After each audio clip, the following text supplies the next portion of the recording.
दे विच बीबियां भी सन, बजुर्ग भी सन, बच्चे भी सन, नौजवान भी सन और असीं उन्हां शहीदां नूं याद करन वास्ते अज इकट्ठे होए हैं।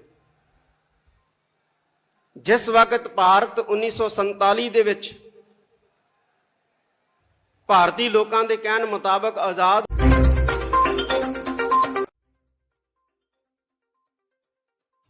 धन धन साहिब श्री गुरु ग्रंथ साहिब सच्चे पातशाह की हजूरी विच जुड़ बैठी गुरु रूप खालसा सत संगत जी, सब तो पहला फतेह प्रवान करो। वाहिगुरु जी का खालसा, वाहिगुरु जी की फतेह।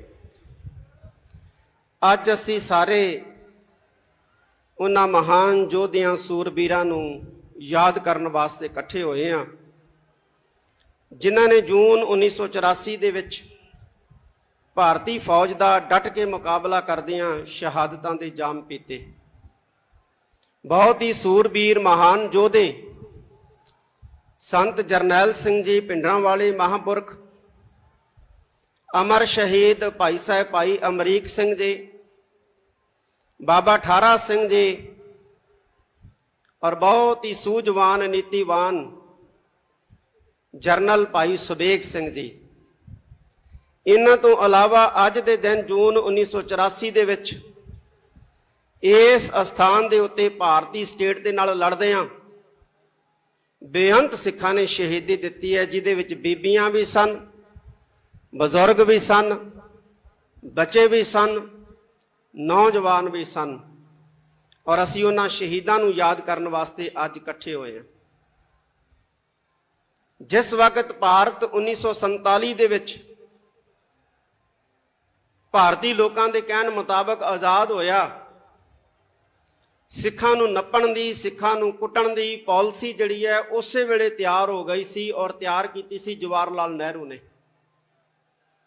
कि इस हिंदुस्तान के अंदर, इस भारत के अंदर सिखां नूं नप्पणा है, सिखां नूं कुटना है, सिखां नूं दबना है, आर्थिक तौर पर कमज़ोर करना है, समाजिक तौर पर कमज़ोर करना है, धार्मिक तौर पर कमज़ोर करना है और राजनीतिक तौर पर भी कमज़ोर करना है। ये नीतियां 1947 च बन गई और उहदा सिटा 1984 दे विच श्री अकाल तख्त साहिब, सचखंड श्री हरमंदर साहिब ते 37 होर गुरुद्वारे साहिबाना दे विच हमलियां दे रूप दे विच निकलिया। मैं कुछ गल्लां साझियां करनियां। ये जिहड़ी बादशाहत का संकल्प है या राज का संकल्प है, ये सानू गुरु साहिबान ने दिता है और असी अपने अरदास के दौरान दौरे दे विच इस संकल्प नूं दोहराउने हैं, राज करेगा खालसा, और दोहराउंदे रहना। जिहड़ा सिख है, जिहदे केसां दे विच अमृत है, जिहदे नेत्रां दे विच अमृत है, जिहदे मुख दे विच खंडे बाटे दा अमृत है, वो राज दे संकल्प तो मुनकर नहीं है और ना मुनकर हो सकता है। ये गल वखरी है कि कोई खुलेआम मानसा वर्गा खुलेआम कहंदा है और साडे वर्गे दबी जुबान च कह दिंदे हैं। असीं पढ़दे हां कि राज करेगा खालसा। कौन राज करूगा? खालसा राज करूगा। ते जे असी राज करने, राज लेने ते सानू खालसा बनना पएगा। अज साडे सामने बहुत सारियां चुनौतियां जिहड़ियां ने वो खड़ियां ने, जिहड़ियां सानू कमजोर कर रहीआं ने, धार्मिक तौर दे उत्ते, समाजिक तौर दे उत्ते और आर्थिक तौर दे उत्ते। सानू धार्मिक तौर दे उत्ते कमजोर करन वास्ते पंजाब दी इस धरती दे उत्ते ईसाईयत का प्रचार जिहड़ा है बड़े जोर शोर दे नाल चलाया जा रहा है। पंजाब दे अंदर पिंड पिंड चर्चां बन रही और मसीतां बन रही। ये साडे वास्ते चिंता वाली गल है, साडे वास्ते फिक्र वाली गल है। मैं सारे महापुरखां नूं, जिन्ने भी सिख धर्म नाल संबंधित महापुरख है जिहड़े प्रचार की सेवा करते रहे ने, मैं उन्हां नूं ये कहना चाहांगा कि एक बारी फेर निकलो। जिवें संत बाबा गुरबचन सिंह जी भिंडरां वाले, जिवें संत बाबा ज्वाला सिंह जी हरखोवाल वाले, जिवें महापुरख संत बाबा अतर सिंह जी मस्तूआणा साहब वाले, ਇਹਨਾਂ ਨੇ ਵਹੀਰਾਂ ਘੱਤ ਕੇ ਪਿੰਡਾਂ ਦੇ ਵਿੱਚ ਪ੍ਰਚਾਰ ਕੀਤਾ ਸੀ ਤੇ ਸਿੱਖੀ ਬੁਲੰਦ ਕੀਤੀ ਸੀ। ਅੱਜ ਵੀ ਮੈਂ ਇਹਨਾਂ ਮਹਾਂਪੁਰਖਾਂ ਨੂੰ ਅਪੀਲ ਕਰੂੰਗਾ ਕਿ ਪਿੰਡਾਂ ਦੇ ਵਿੱਚ ਜਾ ਕੇ, ਖਾਸ ਤੌਰ ਤੇ ਬਾਰਡਰ ਏਰੀਏ ਦੇ ਪਿੰਡਾਂ ਦੇ ਵਿੱਚ ਜਾ ਕੇ ਸਿੱਖੀ ਨੂੰ ਮਜ਼ਬੂਤ ਕਰੋ। ਹੁਣ ਏਸੀ ਕਮਰਿਆਂ ਚੋਂ ਬਾਹਰ ਨਿਕਲਣ ਦਾ ਸਮਾਂ ਆ ਗਿਆ, ਪਿੰਡਾਂ ਦੇ ਵਿੱਚ ਜਾਣ ਦਾ ਸਮਾਂ ਆ ਗਿਆ, ਪਿੰਡਾਂ ਦੇ ਵਿੱਚ ਪ੍ਰਚਾਰ ਕਰਨ ਦਾ ਸਮਾਂ ਆ ਗਿਆ। ਕਿਉਂਕਿ ਜੇ ਅਸੀਂ ਧਾਰਮਿਕ ਤੌਰ ਤੇ ਮਜ਼ਬੂਤ ਨਾ ਹੋਵਾਂਗੇ, ਅਸੀਂ ਆਰਥਿਕ ਤੌਰ ਤੇ ਮਜ਼ਬੂਤ ਨਹੀਂ ਹੋਵਾਂਗੇ। ਅਸੀਂ ਆਰਥਿਕ ਤੌਰ ਤੇ ਮਜ਼ਬੂਤ ਨਹੀਂ ਹੋਵਾਂਗੇ, ਅਸੀਂ ਸਮਾਜਿਕ ਤੌਰ ਤੇ ਮਜ਼ਬੂਤ ਨਹੀਂ ਹੋਵਾਂਗੇ। ਤੇ ਜੇ ਅਸੀਂ ਧਾਰਮਿਕ ਤੌਰ ਤੇ ਕਮਜ਼ੋਰ ਹੋ ਗਏ, ਸਮਾਜਿਕ ਤੌਰ ਤੇ ਕਮਜ਼ੋਰ ਹੋ ਗਏ, ਆਰਥਿਕ ਤੌਰ ਤੇ ਕਮਜ਼ੋਰ ਹੋ ਗਏ, ਰਾਜਨੀਤਿਕ ਕਮਜ਼ੋਰੀ ਨੂੰ ਕੋਈ ਰੋਕ ਹੀ ਨਹੀਂ ਸਕਦਾ ਹੈ। ਰਾਜਨੀਤਿਕ ਕਮਜ਼ੋਰੀ ਆਏਗੀ ਹੀ ਆਏਗੀ, ਔਰ ਅਸੀਂ ਉਹਨਾਂ ਰਾਜ ਤੋਂ ਦੂਰ ਹੋਵਾਂਗੇ ਜਿੰਨਾ ਧਾਰਮਿਕ ਤੌਰ ਤੇ ਕਮਜ਼ੋਰ ਹੋਵਾਂਗੇ। ਸਾਨੂੰ ਧਾਰਮਿਕ ਤੌਰ ਤੇ ਮਜ਼ਬੂਤ ਹੋਣ ਦੀ ਬਹੁਤ ਵੱਡੀ ਜ਼ਰੂਰਤ ਹੈ। ਸਾਡਾ ਨੌਜਵਾਨ ਨਸ਼ਿਆਂ 'ਚ ਗ੍ਰਿਫਤ ਹੋ ਰਿਹਾ ਹੈ, ਨੌਜਵਾਨ ਪੜ੍ਹਾਈ ਤੋਂ ਜਿਹੜਾ ਹੈ ਉਹ ਪਾਸਾ ਵੱਟ ਰਿਹਾ ਹੈ। ਨੌਜਵਾਨਾਂ ਦੇ ਅੰਦਰ ਕੌਮੀ ਜਜ਼ਬਾ ਜਿਹੜਾ ਹੈ ਉਹ ਪੈਦਾ ਕਰਨ ਦੀ ਅੱਜ ਸਭ ਤੋਂ ਵੱਡੀ ਸਾਧ ਸੰਗਤ ਦੀ ਜ਼ਰੂਰਤ ਹੈ। ਇੱਕ ਗੱਲ ਮੈਂ ਹੋਰ ਕਹਿਣੀ ਚਾਹੁੰਦਾ ਕਿ ਇਹ ਜਿਹੜੀ ਸਿੱਖ ਕੌਮ ਹੈ, ਇਹ ਮਰਦੇ ਮੁਜ਼ਾਹਦ ਧੰਨ ਧੰਨ ਸਾਹਿਬ ਸ੍ਰੀ ਗੁਰੂ ਗੋਬਿੰਦ ਸਿੰਘ ਪਾਤਸ਼ਾਹ ਦੀ ਪੈਦਾ ਕੀਤੀ, ਗੁਰੂ ਨਾਨਕ ਸਾਹਿਬ ਸੱਚੇ ਪਾਤਸ਼ਾਹ ਦੀ ਜਿਹੜੀ ਹੈ ਉਹ ਪ੍ਰਜਵਲਿਤ ਕੀਤੀ ਸ਼ੇਰਾਂ ਦੀ ਕੌਮ ਹੈ। ਇਸ ਵਾਰ ਸ੍ਰੀ ਅੰਮ੍ਰਿਤਸਰ ਸਾਹਿਬ ਦੇ ਆਸ-ਪਾਸ ਸਰਕਾਰ ਨੇ ਬਹੁਤ ਵੱਡਾ ਘੇਰਾ ਕੱਤਿਆ। ਸਰਕਾਰ ਵੀ ਮੰਨਦੀ ਹੈ ਕਿ ਇਹ ਸ਼ੇਰਾਂ ਦੀ ਕੌਮ ਹੈ, ਕਿਉਂਕਿ ਸ਼ੇਰਾਂ ਨੂੰ ਕਾਬੂ ਕਰਨ ਵਾਸਤੇ ਵੱਡੇ ਵੱਡੇ ਪਿੰਜਰੇ ਜਿਹੜੇ ਨੇ ਜਾਂ ਵੱਡੀਆਂ ਵੱਡੀਆਂ ਦੀਵਾਰਾਂ ਖੜੀਆਂ ਕੀਤੀਆਂ ਜਾਂਦੀਆਂ। ਗਿੱਦੜਾਂ ਨੂੰ ਰੋਕਣ ਵਾਸਤੇ ਪਿੰਜਰੇ ਖੜੇ ਕਰਨ ਦੀ ਜ਼ਰੂਰਤ ਨਹੀਂ ਪੈਂਦੀ ਸਰਕਾਰਾਂ ਨੂੰ। ਪੁੱਛਿਆ ਵੀ ਇਹਨੇ ਸੁਰੱਖਿਆ ਘੇਰੇ ਕਿਉਂ? ਕਹਿੰਦੇ ਜੀ ਸਿੱਖਾਂ ਦੀ ਸੁਰੱਖਿਆ ਵਾਸਤੇ। ਉਹ ਸਿੱਖਾਂ ਨੂੰ ਸੁਰੱਖਿਆ ਦੀ ਲੋੜ ਨਹੀਂ ਹੈ, ਸ਼ੇਰਾਂ ਨੂੰ ਸੁਰੱਖਿਆ ਦੀ ਲੋੜ ਨਹੀਂ ਹੈ। ਹਾਂ, ਸ਼ੇਰਾਂ ਤੋਂ ਸੁਰੱਖਿਆ ਦੀ ਲੋੜ ਹੈ, ਤੇ ਤੁਸੀਂ ਸ਼ੇਰਾਂ ਤੋਂ ਸੁਰੱਖਿਅਤ ਕਰਨ ਵਾਸਤੇ ਇਹ ਜਿਹੜੇ ਸੁਰੱਖਿਆ ਦਸਤੇ ਜਾਂ ਸੁਰੱਖਿਆ ਦੀਵਾਰਾਂ ਜਿਹੜੀਆਂ ਨੇ ਬਣਾਈਆਂ ਨੇ, ਇਹ ਸਾਨੂੰ ਦਿਸ ਰਹੀਆਂ ਨੇ। ਤੇ ਸ਼ੇਰ ਜਿਹੜਾ ਹੈ, ਜਿਹੜਾ ਗੁਰੂ ਗੋਬਿੰਦ ਸਿੰਘ ਮਹਾਰਾਜ ਦਾ ਪੈਦਾ ਕੀਤਾ ਖਾਲਸਾ ਹੈ, ਉਹ ਕਿਸੇ ਤੇ ਨਹੱਕਾ ਹਮਲਾ ਨਹੀਂ ਕਰਦਾ, ਕਿਸੇ ਤੇ ਬੇਵਜ੍ਹਾ ਜਿਹੜਾ ਹੈ ਆਪਣਾ ਪੰਜਾ ਨਹੀਂ ਮਾਰਦਾ, ਬੇਵਜ੍ਹਾ ਜਿਹੜਾ ਹੈ ਉਹ ਕਿਸੇ ਵੱਲ ਦਹਾੜਦਾ ਨਹੀਂ ਹੈ। ਹਾਂ, ਕੋਈ ਸਟੇਟ ਦਾ ਭੇਜਿਆ ਜਿਹੜਾ ਭੇਖੀ ਜਿਹੜਾ ਹੈ ਨਕਲੀ ਦਾੜੀ ਕੇਸ ਲਾ ਕੇ ਭਾਵੇਂ ਕੋਈ ਜ਼ੁਲਮ ਕਰ ਜੇ, ਭਾਵੇਂ ਕੋਈ ਕਿਸੇ ਤੇ ਜ਼ਬਰ ਕਰ ਜੇ, ਪਰ ਜਿਹੜਾ ਗੁਰੂ ਨਾਨਕ ਸਾਹਿਬ ਸੱਚੇ ਪਾਤਸ਼ਾਹ ਦਾ ਸਿੱਖ ਹੈ ਉਹ ਕਦੇ ਵੀ ਜ਼ੁਲਮ ਵੱਲ, ਜਿਹੜਾ ਜ਼ੁਲਮ ਰੋਕਦਾ ਜ਼ਰੂਰ ਹੈ ਲੇਕਿਨ ਜ਼ੁਲਮ ਨਹੀਂ ਕਰਦਾ। ਮੈਂ ਸਿੱਖ ਸੰਸਥਾਵਾਂ ਨੂੰ ਇਹ ਕਹਿਣਾ ਚਾਹਾਂਗਾ ਕਿ ਅੱਜ ਜ਼ਰੂਰਤ ਆ ਗਈ ਹੈ, ਜਿਵੇਂ ਧੰਨ ਗੁਰੂ ਅੰਗਦ ਦੇਵ ਜੀ ਮਹਾਰਾਜ ਨੇ ਖਡੂਰ ਸਾਹਿਬ ਦੀ ਧਰਤੀ ਦੇ ਉੱਤੇ ਮੱਲ ਅਖਾੜੇ ਕਾਇਮ ਕੀਤੇ ਸੀ।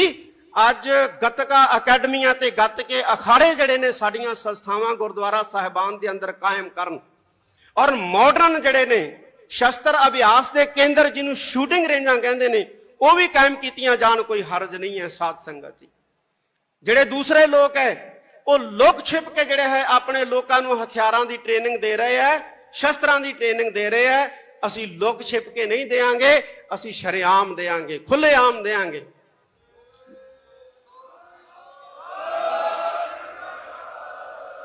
ਅੱਜ ਵਕਤ ਆ ਗਿਆ ਅਸੀਂ ਇਕੱਠੇ ਹੋਈਏ, ਅਸੀਂ ਆਪਣੇ ਨੌਜਵਾਨਾਂ ਨੂੰ ਨਸ਼ਿਆਂ ਤੋਂ ਬਚਾ ਕੇ ਸ਼ਸਤਰ ਅਭਿਆਸ ਵਾਲੇ ਪਾਸੇ ਲਾਈਏ, ਬਾਣੀ ਦੇ ਅਧਿਐਨ ਵਾਲੇ ਪਾਸੇ ਲਾਈਏ, ਔਰ ਵਿਦਿਆ ਦੇ ਲਈ ਉਹਨਾਂ ਨੂੰ ਇੰਨਾ ਪ੍ਰਬੀਨ ਕਰ ਦਈਏ ਕਿ ਸਾਡੇ ਸਿੱਖ ਨੌਜਵਾਨ ਜਿਹੜੇ ਮੁਲਕ ਦੇ ਵਿੱਚ ਵੀ ਜਾਣ, ਯਹੂਦੀਆਂ ਵਾਂਗੂ ਉਹਨਾਂ ਦੀ ਇਕਨੋਮੀ ਨੂੰ ਜਿਹੜਾ ਹੈ ਉਹ ਕਾਬੂ ਕਰ ਲੈਣ।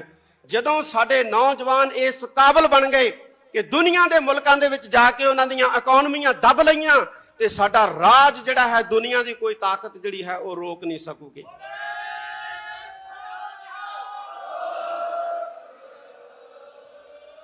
ਸੱਚਖੰਡ ਸ੍ਰੀ ਹਰਮੰਦਰ ਸਾਹਿਬ, ਸ੍ਰੀ ਦਰਬਾਰ ਸਾਹਿਬ, ਸ੍ਰੀ ਅਕਾਲ ਤਖਤ ਸਾਹਿਬ ਤੇ ਜਿਹਨੇ ਵੀ ਹਮਲਾ ਕੀਤਾ ਉਹ ਬਰਬਾਦ ਹੋਇਆ ਹੈ। ਜਿਹੜੀ ਪਾਰਟੀ ਨੇ ਹਮਲਾ ਕੀਤਾ ਉਹ ਬਰਬਾਦ ਹੋਇਆ ਹੈ। ਔਰ ਜਿਹੜੇ ਮੁਲਕ ਨੇ ਸਾਥ ਦਿੱਤਾ, ਰਸ਼ੀਆ ਵਰਗਾ, ਉਹਨੂੰ ਇੱਕ ਨਿੱਕੇ ਜਿਹੇ ਮੁਲਕ ਨੇ ਜਿਹੜਾ ਉਹ ਵਾਣੀ ਪਾ ਰੱਖਿਆ ਹੈ। ਔਰ ਜਿੰਨਾ ਚਿਰ ਪੰਥ ਦੀ ਸ਼ਰਨ ਦੇ ਵਿੱਚ ਆ ਕੇ ਸੀਸ ਨਹੀਂ ਝੁਕਾਉਂਦੇ ਰਸ਼ੀਆ ਵਰਗੇ, ਇਹਨਾਂ ਨੂੰ ਟੁੱਟਣੋਂ ਕੋਈ ਨਹੀਂ ਬਚਾ ਸਕਦਾ, ਇਹਨਾਂ ਨੂੰ ਡੁੱਬਣੋਂ ਕੋਈ ਨਹੀਂ ਬਚਾ ਸਕਦਾ, ਔਰ ਇਹਨਾਂ ਨੂੰ ਮਰਨੋਂ ਕੋਈ ਨਹੀਂ ਬਚਾ ਸਕਦਾ ਹੈ। ਇਹ ਗੁਰੂ ਨਾਨਕ ਸਾਹਿਬ ਦਾ ਦਰ ਹੈ, ਗੁਰੂ ਨਾਨਕ ਸਾਹਿਬ ਦਾ ਘਰ ਹੈ। ਅੰਤ ਦੇ ਵਿੱਚ ਮੈਂ ਸਾਰੀਆਂ ਸਤਿਕਾਰਤ ਪੋਲੀਟੀਕਲ ਪਾਰਟੀਆਂ ਦੇ, ਖਾਸ ਤੌਰ ਤੇ ਸਿੱਖ ਪਾਰਟੀਆਂ ਦੇ ਆਗੂ ਬੈਠੇ ਨੇ, ਉਹਨਾਂ ਦਾ ਧੰਨਵਾਦ ਕਰਦਾ ਹਾਂ। ਆਪ ਸਾਰੀ ਸੰਗਤ ਦਾ ਧੰਨਵਾਦ, ਸਿੱਖ ਜਥੇਬੰਦੀਆਂ, ਸੰਪਰਦਾਵਾਂ ਦਾ, ਸੰਸਥਾਵਾਂ ਦਾ ਧੰਨਵਾਦ। ਅਸੀਂ ਇਕੱਠੇ ਹੋ ਕੇ ਚੱਲੀਏ, ਪੈਂਡਾ ਬੜਾ ਵਿਖੜਾ ਹੈ ਸਾਧ ਸੰਗਤ ਜੀ। ਜਦੋਂ ਕੱਲਾ ਬੰਦਾ ਕੋਈ ਪੈਂਡੇ ਦੇ ਉੱਤੇ ਸਫ਼ਰ ਕਰਦਾ ਹੈ ਤੇ ਬਹੁਤ ਤੰਗੀ ਆਉਂਦੀ ਹੈ, ਬਹੁਤ ਮੁਸੀਬਤਾਂ ਦਾ ਸਾਹਮਣਾ ਕਰਨਾ ਪੈਂਦਾ ਹੈ। ਪਰ ਜਦੋਂ ਕਾਫਲੇ ਬਣਾ ਕੇ ਵਿਖੜੇ ਪੈਂਡਿਆਂ ਦੇ ਉੱਤੇ ਤੁਰਿਆ ਜਾਂਦਾ ਹੈ, ਮਤਭੇਦ ਭੁਲਾ ਕੇ, ਤੇ ਉਦੋਂ ਵਿਖੜੇ ਪੈਂਡੇ ਵੀ ਜਿਹੜੇ ਆ ਉਹ ਆਸਾਨ ਹੋ ਜਾਂਦੇ ਆ। ਅਸੀਂ ਬੁਲੰਦੀਆਂ ਛੂਵਾਂਗੇ, ਗੁਰੂ ਦੇ ਬਣ ਜਾਈਏ। ਗੁਰੂ ਸਾਡੇ ਨਾਲ ਹੈ, ਗੁਰੂ ਦੀ ਅਸੀਸ ਸਾਡੇ ਨਾਲ ਹੈ। ਸਾਰੀ ਸੰਗਤ ਦਾ ਬਹੁਤ ਬਹੁਤ ਧੰਨਵਾਦ। ਵਾਹਿਗੁਰੂ ਜੀ ਕਾ ਖਾਲਸਾ, ਵਾਹਿਗੁਰੂ ਜੀ ਕੀ ਫਤਿਹ। ਧੰਨ ਧੰਨ ਸਾਹਿਬ ਸ੍ਰੀ ਗੁਰੂ ਗ੍ਰੰਥ ਸਾਹਿਬ ਸੱਚੇ ਪਾਤਸ਼ਾਹ ਦੀ ਹਜ਼ੂਰੀ ਵਿੱਚ ਜੁੜ ਬੈਠੀ ਗੁਰੂ ਰੂਪ ਖਾਲਸਾ ਸਤ ਸੰਗਤ ਜੀ, ਸਭ ਤੋਂ ਪਹਿਲਾਂ ਫਤਿਹ ਪ੍ਰਵਾਨ ਕਰੋ। ਵਾਹਿਗੁਰੂ ਜੀ ਕਾ ਖਾਲਸਾ, ਵਾਹਿਗੁਰੂ ਜੀ ਕੀ ਫਤਿਹ। ਅੱਜ ਅਸੀਂ ਸਾਰੇ ਉਹਨਾਂ ਮਹਾਨ ਯੋਧਿਆਂ ਸੂਰਬੀਰਾਂ ਨੂੰ ਯਾਦ ਕਰਨ ਵਾਸਤੇ ਇਕੱਠੇ ਹੋਏ ਹਾਂ, ਜਿਨ੍ਹਾਂ ਨੇ ਜੂਨ 1984 ਦੇ ਵਿੱਚ ਭਾਰਤੀ ਫੌਜ ਦਾ ਡਟ ਕੇ ਮੁਕਾਬਲਾ ਕਰਦਿਆਂ ਸ਼ਹਾਦਤਾਂ ਦੇ ਜਾਮ ਪੀਤੇ। ਬਹੁਤ ਹੀ ਸੂਰਬੀਰ ਮਹਾਨ ਯੋਧੇ ਸੰਤ ਜਰਨੈਲ ਸਿੰਘ ਜੀ ਭਿੰਡਰਾਂਵਾਲੇ ਮਹਾਂਪੁਰਖ, ਅਮਰ ਸ਼ਹੀਦ ਭਾਈ ਸਾਹਿਬ ਭਾਈ ਅਮਰੀਕ ਸਿੰਘ ਜੀ, ਬਾਬਾ ਠਾਰਾ ਸਿੰਘ ਜੀ, ਔਰ ਬਹੁਤ ਹੀ ਸੂਝਵਾਨ ਨੀਤੀਵਾਨ ਜਰਨਲ ਭਾਈ ਸੁਬੇਗ ਸਿੰਘ ਜੀ।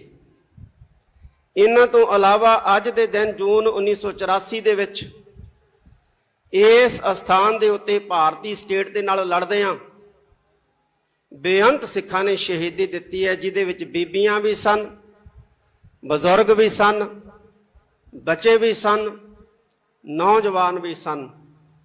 ਔਰ ਅਸੀਂ ਉਹਨਾਂ ਸ਼ਹੀਦਾਂ ਨੂੰ ਯਾਦ ਕਰਨ ਵਾਸਤੇ ਅੱਜ ਇਕੱਠੇ ਹੋਏ ਹਾਂ। ਜਿਸ ਵਕਤ ਭਾਰਤ 1947 ਦੇ ਵਿੱਚ ਭਾਰਤੀ ਲੋਕਾਂ ਦੇ ਕਹਿਣ ਮੁਤਾਬਕ ਆਜ਼ਾਦ ਹੋਇਆ, ਸਿੱਖਾਂ ਨੂੰ ਨੱਪਣ ਦੀ, ਸਿੱਖਾਂ ਨੂੰ ਕੁੱਟਣ ਦੀ ਪਾਲਿਸੀ ਜਿਹੜੀ ਹੈ ਉਸੇ ਵੇਲੇ ਤਿਆਰ ਹੋ ਗਈ ਸੀ, ਔਰ ਤਿਆਰ ਕੀਤੀ ਸੀ ਜਵਾਹਰ ਲਾਲ ਨਹਿਰੂ ਨੇ, ਕਿ ਇਸ ਹਿੰਦੁਸਤਾਨ ਦੇ ਅੰਦਰ, ਇਸ ਭਾਰਤ ਦੇ ਅੰਦਰ ਸਿੱਖਾਂ ਨੂੰ ਨੱਪਣਾ ਹੈ, ਸਿੱਖਾਂ ਨੂੰ ਕੁੱਟਣਾ ਹੈ, ਸਿੱਖਾਂ ਨੂੰ ਦੱਬਣਾ ਹੈ, ਆਰਥਿਕ ਤੌਰ ਤੇ ਕਮਜ਼ੋਰ ਕਰਨਾ ਹੈ, ਸਮਾਜਿਕ ਤੌਰ ਤੇ ਕਮਜ਼ੋਰ ਕਰਨਾ ਹੈ, ਧਾਰਮਿਕ ਤੌਰ ਤੇ ਕਮਜ਼ੋਰ ਕਰਨਾ ਹੈ, ਔਰ ਰਾਜਨੀਤਿਕ ਤੌਰ ਤੇ ਵੀ ਕਮਜ਼ੋਰ ਕਰਨਾ ਹੈ। ਇਹ ਨੀਤੀਆਂ 1947 ਚ ਹੀ ਬਣ ਗਈਆਂ ਸੀ, ਔਰ ਉਹਦਾ ਸਿੱਟਾ 1984 ਦੇ ਵਿੱਚ ਸ੍ਰੀ ਅਕਾਲ ਤਖਤ ਸਾਹਿਬ, ਸੱਚਖੰਡ ਸ੍ਰੀ ਹਰਿਮੰਦਰ ਸਾਹਿਬ ਤੇ 37 ਹੋਰ ਗੁਰਦੁਆਰੇ ਸਾਹਿਬਾਨਾਂ ਦੇ ਵਿੱਚ ਹਮਲਿਆਂ ਦੇ ਰੂਪ ਦੇ ਵਿੱਚ ਨਿਕਲਿਆ। ਮੈਂ ਕੁਝ ਗੱਲਾਂ ਸਾਂਝੀਆਂ ਕਰਨੀਆਂ। ਇਹ ਜਿਹੜੀ ਬਾਦਸ਼ਾਹਤ ਦਾ ਸੰਕਲਪ ਹੈ ਜਾਂ ਰਾਜ ਦਾ ਸੰਕਲਪ ਹੈ, ਇਹ ਸਾਨੂੰ ਗੁਰੂ ਸਾਹਿਬਾਨ ਨੇ ਦਿੱਤਾ ਹੈ, ਔਰ ਅਸੀਂ ਆਪਣੇ ਅਰਦਾਸ ਦੇ ਦੌਰਾਨ ਦੌਰੇ ਦੇ ਵਿੱਚ ਇਸ ਸੰਕਲਪ ਨੂੰ ਦੁਹਰਾਉਨੇ ਆ, ਰਾਜ ਕਰੇਗਾ ਖਾਲਸਾ, ਔਰ ਦੁਹਰਾਉਂਦੇ ਰਹਿਣਾ। ਜਿਹੜਾ ਸਿੱਖ ਹੈ, ਜਿਹਦੇ ਕੇਸਾਂ ਦੇ ਵਿੱਚ ਅੰਮ੍ਰਿਤ ਹੈ, ਜਿਹਦੇ ਨੇਤਰਾਂ ਦੇ ਵਿੱਚ ਅੰਮ੍ਰਿਤ ਹੈ, ਜਿਹਦੇ ਮੁਖ ਦੇ ਵਿੱਚ ਖੰਡੇ ਬਾਟੇ ਦਾ ਅੰਮ੍ਰਿਤ ਹੈ, ਉਹ ਰਾਜ ਦੇ ਸੰਕਲਪ ਤੋਂ ਮੁਨਕਰ ਨਹੀਂ ਹੈ, ਔਰ ਨਾ ਮੁਨਕਰ ਹੋ ਸਕਦਾ ਹੈ। ਇਹ ਗੱਲ ਵੱਖਰੀ ਹੈ ਕਿ ਕੋਈ ਖੁੱਲ੍ਹੇਆਮ ਮਾਨਸਾ ਵਰਗਾ ਖੁੱਲ੍ਹੇਆਮ ਕਹਿੰਦਾ ਹੈ, ਔਰ ਸਾਡੇ ਵਰਗੇ ਦੱਬੀ ਜ਼ੁਬਾਨ 'ਚ ਕਹਿ ਦਿੰਦੇ ਆ। ਅਸੀਂ ਪੜ੍ਹਦੇ ਹਾਂ ਕਿ ਰਾਜ ਕਰੇਗਾ ਖਾਲਸਾ। ਕੌਣ ਰਾਜ ਕਰੂਗਾ? ਖਾਲਸਾ ਰਾਜ ਕਰੂਗਾ। ਤੇ ਜੇ ਅਸੀਂ ਰਾਜ ਕਰਨੇ, ਰਾਜ ਲੈਣੇ, ਤੇ ਸਾਨੂੰ ਖਾਲਸਾ ਬਣਨਾ ਪਏਗਾ। ਅੱਜ ਸਾਡੇ ਸਾਹਮਣੇ ਬਹੁਤ ਸਾਰੀਆਂ ਚੁਣੌਤੀਆਂ ਜਿਹੜੀਆਂ ਨੇ ਉਹ ਖੜੀਆਂ ਨੇ, ਜਿਹੜੀਆਂ ਸਾਨੂੰ ਕਮਜ਼ੋਰ ਕਰ ਰਹੀਆਂ ਨੇ, ਧਾਰਮਿਕ ਤੌਰ ਦੇ ਉੱਤੇ, ਸਮਾਜਿਕ ਤੌਰ ਦੇ ਉੱਤੇ, ਔਰ ਆਰਥਿਕ ਤੌਰ ਦੇ ਉੱਤੇ।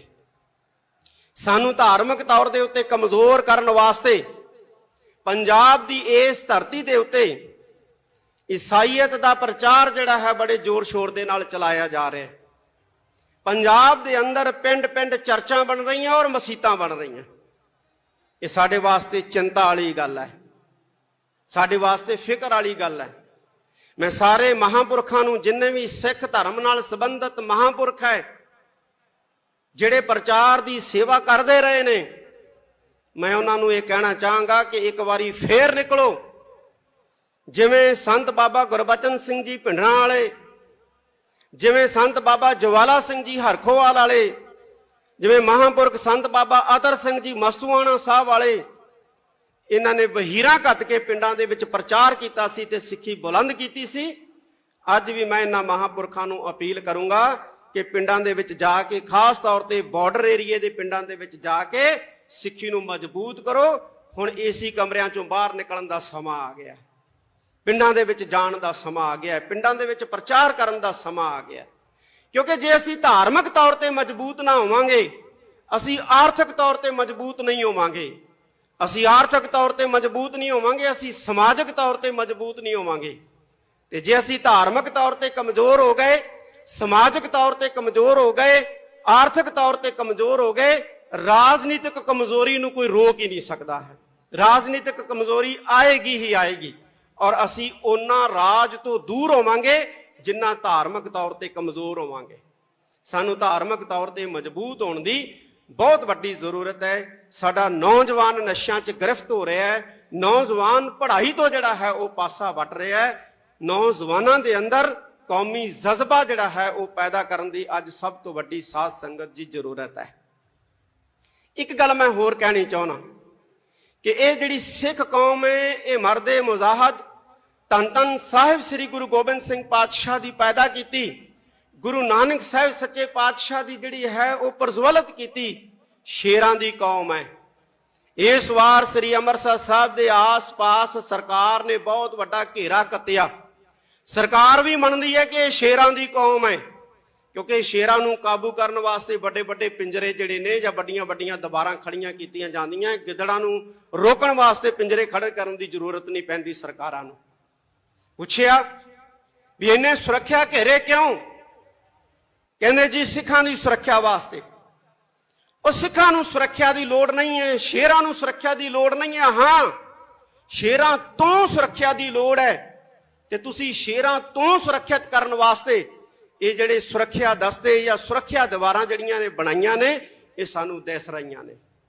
ਤੇ ਸ਼ੇਰ ਜਿਹੜਾ ਹੈ, ਜਿਹੜਾ ਗੁਰੂ ਗੋਬਿੰਦ ਸਿੰਘ ਮਹਾਰਾਜ ਦਾ ਪੈਦਾ ਕੀਤਾ ਖਾਲਸਾ ਹੈ, ਉਹ ਕਿਸੇ ਤੇ ਨਹੱਕਾ ਹਮਲਾ ਨਹੀਂ ਕਰਦਾ, ਕਿਸੇ ਤੇ ਬੇਵਜ੍ਹਾ ਜਿਹੜਾ ਹੈ ਆਪਣਾ ਪੰਜਾ ਨਹੀਂ ਮਾਰਦਾ, ਬੇਵਜ੍ਹਾ ਜਿਹੜਾ ਹੈ ਉਹ ਕਿਸੇ ਵੱਲ ਦਹਾੜਦਾ ਨਹੀਂ ਹੈ। ਹਾਂ, ਕੋਈ ਸਟੇਟ ਦਾ ਭੇਜਿਆ ਜਿਹੜਾ ਭੇਖੀ ਜਿਹੜਾ ਹੈ ਨਕਲੀ ਦਾੜੀ ਕੇਸ ਲਾ ਕੇ ਭਾਵੇਂ ਕੋਈ ਜ਼ੁਲਮ ਕਰ ਜੇ, ਭਾਵੇਂ ਕੋਈ ਕਿਸੇ ਤੇ ਜ਼ਬਰ ਕਰ ਜੇ, ਪਰ ਜਿਹੜਾ ਗੁਰੂ ਨਾਨਕ ਸਾਹਿਬ ਸੱਚੇ ਪਾਤਸ਼ਾਹ ਦਾ ਸਿੱਖ ਹੈ ਉਹ ਕਦੇ ਵੀ ਜ਼ੁਲਮ ਵੱਲ ਜਿਹੜਾ ਜ਼ੁਲਮ ਰੋਕਦਾ ਜ਼ਰੂਰ ਹੈ, ਲੇਕਿਨ ਜ਼ੁਲਮ ਨਹੀਂ ਕਰਦਾ। ਮੈਂ ਸਿੱਖ ਸੰਸਥਾਵਾਂ ਨੂੰ ਇਹ ਕਹਿਣਾ ਚਾਹਾਂਗਾ ਕਿ ਅੱਜ ਜ਼ਰੂਰਤ ਆ ਗਈ ਹੈ, ਜਿਵੇਂ ਧੰਨ ਗੁਰੂ ਅੰਗਦ ਦੇਵ ਜੀ ਮਹਾਰਾਜ ਨੇ ਖਡੂਰ ਸਾਹਿਬ ਦੀ ਧਰਤੀ ਦੇ ਉੱਤੇ ਮੱਲ ਅਖਾੜੇ ਕਾਇਮ ਕੀਤੇ ਸੀ। ਅੱਜ ਗੱਤਕਾ ਅਕੈਡਮੀਆਂ ਤੇ ਗੱਤਕੇ ਅਖਾੜੇ ਜਿਹੜੇ ਨੇ ਸਾਡੀਆਂ ਸੰਸਥਾਵਾਂ ਗੁਰਦੁਆਰਾ ਸਾਹਿਬਾਨ ਦੇ ਅੰਦਰ ਕਾਇਮ ਕਰਨ, ਔਰ ਮਾਡਰਨ ਜਿਹੜੇ ਨੇ ਸ਼ਸਤਰ ਅਭਿਆਸ ਦੇ ਕੇਂਦਰ ਜਿਹਨੂੰ ਸ਼ੂਟਿੰਗ ਰੇਂਜਾਂ ਕਹਿੰਦੇ ਨੇ, ਉਹ ਵੀ ਕਾਇਮ ਕੀਤੀਆਂ ਜਾਣ। ਕੋਈ ਹਰਜ ਨਹੀਂ ਹੈ ਸਾਧ ਸੰਗਤ ਜੀ। ਜਿਹੜੇ ਦੂਸਰੇ ਲੋਕ ਹੈ ਉਹ ਲੁਕ ਛਿਪ ਕੇ ਜਿਹੜੇ ਹੈ ਆਪਣੇ ਲੋਕਾਂ ਨੂੰ ਹਥਿਆਰਾਂ ਦੀ ਟ੍ਰੇਨਿੰਗ ਦੇ ਰਹੇ ਹੈ, ਸ਼ਸਤਰਾਂ ਦੀ ਟ੍ਰੇਨਿੰਗ ਦੇ ਰਹੇ ਹੈ। ਅਸੀਂ ਲੁਕ ਛਿਪ ਕੇ ਨਹੀਂ ਦੇਾਂਗੇ, ਅਸੀਂ ਸ਼ਰੇਆਮ ਦੇਾਂਗੇ, ਖੁੱਲੇਆਮ ਦੇਾਂਗੇ।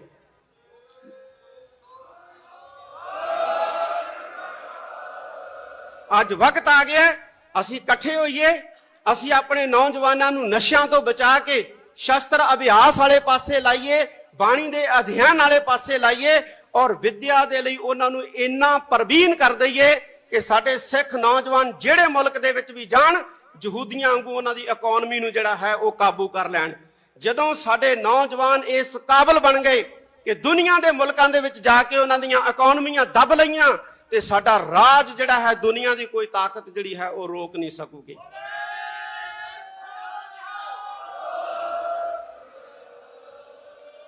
ਸੱਚਖੰਡ ਸ੍ਰੀ ਹਰਮੰਦਰ ਸਾਹਿਬ, ਸ੍ਰੀ ਦਰਬਾਰ ਸਾਹਿਬ, ਸ੍ਰੀ ਅਕਾਲ ਤਖਤ ਸਾਹਿਬ ਤੇ ਜਿਹਨੇ ਵੀ ਹਮਲਾ ਕੀਤਾ ਉਹ ਬਰਬਾਦ ਹੋਇਆ ਹੈ।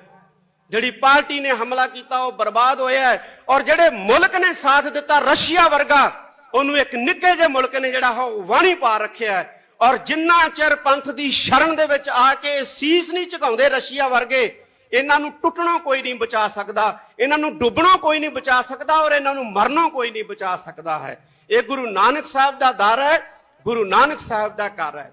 ਅੰਤ ਦੇ ਵਿੱਚ ਮੈਂ ਸਾਰੀਆਂ ਸਤਿਕਾਰਤ ਪੋਲੀਟੀਕਲ ਪਾਰਟੀਆਂ ਦੇ, ਖਾਸ ਤੌਰ ਤੇ ਸਿੱਖ ਪਾਰਟੀਆਂ ਦੇ ਆਗੂ ਬੈਠੇ ਨੇ, ਉਹਨਾਂ ਦਾ ਧੰਨਵਾਦ ਕਰਦਾ ਹਾਂ। ਆਪ ਸਾਰੀ ਸੰਗਤ ਦਾ ਧੰਨਵਾਦ, ਸਿੱਖ ਜਥੇਬੰਦੀਆਂ ਸੰਪਰਦਾਵਾਂ ਦਾ ਸੰਸਥਾਵਾਂ ਦਾ ਧੰਨਵਾਦ। ਅਸੀਂ ਇਕੱਠੇ ਹੋ ਕੇ ਚੱਲੀਏ। ਪਿੰਡਾ ਬੜਾ ਵਿਖੜਾ ਸਾਧ ਸੰਗਤ ਜੀ। ਜਦੋਂ ਕੱਲਾ ਬੰਦਾ ਕੋਈ ਪਿੰਡੇ ਦੇ ਉੱਤੇ ਸਫ਼ਰ ਕਰਦਾ ਹੈ ਤੇ ਬਹੁਤ ਤੰਗੀ ਆਉਂਦੀ ਹੈ, ਬਹੁਤ ਮੁਸੀਬਤਾਂ ਦਾ ਸਾਹਮਣਾ ਕਰਨਾ ਪੈਂਦਾ ਹੈ। ਪਰ ਜਦੋਂ ਕਾਫਲੇ ਬਣਾ ਕੇ ਵਿਖੜੇ ਪਿੰਡਿਆਂ ਦੇ ਉੱਤੇ ਤੁਰਿਆ ਜਾਂਦਾ ਹੈ, ਮਤਭੇਦ ਭੁਲਾ ਕੇ, ਤੇ ਉਦੋਂ ਵਿਖੜੇ ਪਿੰਡੇ ਵੀ ਜਿਹੜੇ ਆ ਉਹ ਆਸਾਨ ਹੋ ਜਾਂਦੇ ਆ। ਅਸੀਂ ਬੁਲੰਦੀਆਂ ਛੂਵਾਂਗੇ, ਗੁਰੂ ਦੇ ਬਣ ਜਾਈਏ। ਗੁਰੂ ਸਾਡੇ ਨਾਲ ਹੈ, ਗੁਰੂ ਦੀ ਅਸੀਸ ਸਾਡੇ ਨਾਲ ਹੈ। ਸਾਰੀ ਸੰਗਤ ਦਾ ਬਹੁਤ ਬਹੁਤ ਧੰਨਵਾਦ। ਵਾਹਿਗੁਰੂ ਜੀ ਕਾ ਖਾਲਸਾ, ਵਾਹਿਗੁਰੂ ਜੀ ਕੀ ਫਤਿਹ। ਧੰਨ ਧੰਨ ਸਾਹਿਬ, ਧੰਨ ਧੰਨ ਸਾਹਿਬ ਸ੍ਰੀ ਗੁਰੂ ਗ੍ਰੰਥ ਸਾਹਿਬ ਸੱਚੇ ਪਾਤਸ਼ਾਹ ਦੀ ਹਜ਼ੂਰੀ ਵਿੱਚ ਜੁੜ ਬੈਠੀ ਗੁਰੂ ਰੂਪ ਖਾਲਸਾ ਸਤ ਸੰਗਤ ਜੀ, ਸਭ ਤੋਂ ਪਹਿਲਾਂ ਫਤਿਹ ਪ੍ਰਵਾਨ ਕਰੋ। ਵਾਹਿਗੁਰੂ ਜੀ ਕਾ ਖਾਲਸਾ, ਵਾਹਿਗੁਰੂ ਜੀ ਕੀ ਫਤਿਹ। ਅੱਜ ਅਸੀਂ ਸਾਰੇ ਉਹਨਾਂ ਮਹਾਨ ਯੋਧਿਆਂ ਸੂਰਬੀਰਾਂ ਨੂੰ ਯਾਦ ਕਰਨ ਵਾਸਤੇ ਇਕੱਠੇ ਹੋਏ ਹਾਂ, ਜਿਨ੍ਹਾਂ ਨੇ ਜੂਨ 1984 ਦੇ ਵਿੱਚ ਭਾਰਤੀ ਫੌਜ ਦਾ ਡਟ ਕੇ ਮੁਕਾਬਲਾ ਕਰਦਿਆਂ ਸ਼ਹਾਦਤਾਂ ਦੇ ਜਾਮ ਪੀਤੇ। ਬਹੁਤ ਹੀ ਸੂਰਬੀਰ ਮਹਾਨ ਯੋਧੇ ਸੰਤ ਜਰਨੈਲ ਸਿੰਘ ਜੀ ਭਿੰਡਰਾਂਵਾਲੇ ਮਹਾਂਪੁਰਖ, ਅਮਰ ਸ਼ਹੀਦ ਭਾਈ ਸਾਹਿਬ ਭਾਈ ਅਮਰੀਕ ਸਿੰਘ ਜੀ, ਬਾਬਾ ਠਾਰਾ ਸਿੰਘ ਜੀ, ਔਰ ਬਹੁਤ ਹੀ ਸੂਝਵਾਨ ਨੀਤੀਵਾਨ ਜਰਨਲ ਭਾਈ ਸੁਬੇਗ ਸਿੰਘ ਜੀ। ਇਹਨਾਂ ਤੋਂ ਇਲਾਵਾ ਅੱਜ ਦੇ ਦਿਨ ਜੂਨ 1984 ਦੇ ਵਿੱਚ ਇਸ ਅਸਥਾਨ ਦੇ ਉੱਤੇ ਭਾਰਤੀ ਸਟੇਟ ਦੇ ਨਾਲ ਲੜਦਿਆਂ ਬੇਅੰਤ ਸਿੱਖਾਂ ਨੇ ਸ਼ਹੀਦੀ ਦਿੱਤੀ ਹੈ, ਜਿਹਦੇ ਵਿੱਚ ਬੀਬੀਆਂ ਵੀ ਸਨ, ਬਜ਼ੁਰਗ ਵੀ ਸਨ, ਬੱਚੇ ਵੀ ਸਨ, ਨੌਜਵਾਨ ਵੀ ਸਨ। ਔਰ ਅਸੀਂ ਉਹਨਾਂ ਸ਼ਹੀਦਾਂ ਨੂੰ ਯਾਦ ਕਰਨ ਵਾਸਤੇ ਅੱਜ ਇਕੱਠੇ ਹੋਏ ਹਾਂ। ਜਿਸ ਵਕਤ ਭਾਰਤ 1947 ਦੇ ਵਿੱਚ ਭਾਰਤੀ ਲੋਕਾਂ ਦੇ ਕਹਿਣ ਮੁਤਾਬਕ ਆਜ਼ਾਦ ਹੋਇਆ, ਸਿੱਖਾਂ ਨੂੰ ਨੱਪਣ ਦੀ, ਸਿੱਖਾਂ ਨੂੰ ਕੁੱਟਣ ਦੀ ਪਾਲਿਸੀ ਜਿਹੜੀ ਹੈ ਉਸੇ ਵੇਲੇ ਤਿਆਰ ਹੋ ਗਈ ਸੀ, ਔਰ ਤਿਆਰ ਕੀਤੀ ਸੀ ਜਵਾਹਰ ਲਾਲ ਨਹਿਰੂ ਨੇ, ਕਿ ਇਸ ਹਿੰਦੁਸਤਾਨ ਦੇ ਅੰਦਰ, ਇਸ ਭਾਰਤ ਦੇ ਅੰਦਰ ਸਿੱਖਾਂ ਨੂੰ ਨੱਪਣਾ ਹੈ, ਸਿੱਖਾਂ ਨੂੰ ਕੁੱਟਣਾ ਹੈ, ਸਿੱਖਾਂ ਨੂੰ ਦੱਬਣਾ ਹੈ, ਆਰਥਿਕ ਤੌਰ ਤੇ ਕਮਜ਼ੋਰ ਕਰਨਾ ਹੈ, ਸਮਾਜਿਕ ਤੌਰ ਤੇ ਕਮਜ਼ੋਰ ਕਰਨਾ ਹੈ, ਧਾਰਮਿਕ ਤੌਰ ਤੇ ਕਮਜ਼ੋਰ ਕਰਨਾ ਹੈ, ਔਰ ਰਾਜਨੀਤਿਕ ਤੌਰ ਤੇ ਵੀ ਕਮਜ਼ੋਰ ਕਰਨਾ ਹੈ। ਇਹ ਨੀਤੀਆਂ 1947 ਚ ਹੀ ਬਣ ਗਈਆਂ ਸੀ, ਔਰ ਉਹਦਾ ਸਿੱਟਾ 1984 ਦੇ ਵਿੱਚ ਸ੍ਰੀ ਅਕਾਲ ਤਖਤ ਸਾਹਿਬ, ਸੱਚਖੰਡ ਸ੍ਰੀ ਹਰਿਮੰਦਰ ਸਾਹਿਬ ਤੇ 37 ਹੋਰ ਗੁਰਦੁਆਰੇ ਸਾਹਿਬਾਨਾਂ ਦੇ ਵਿੱਚ ਹਮਲਿਆਂ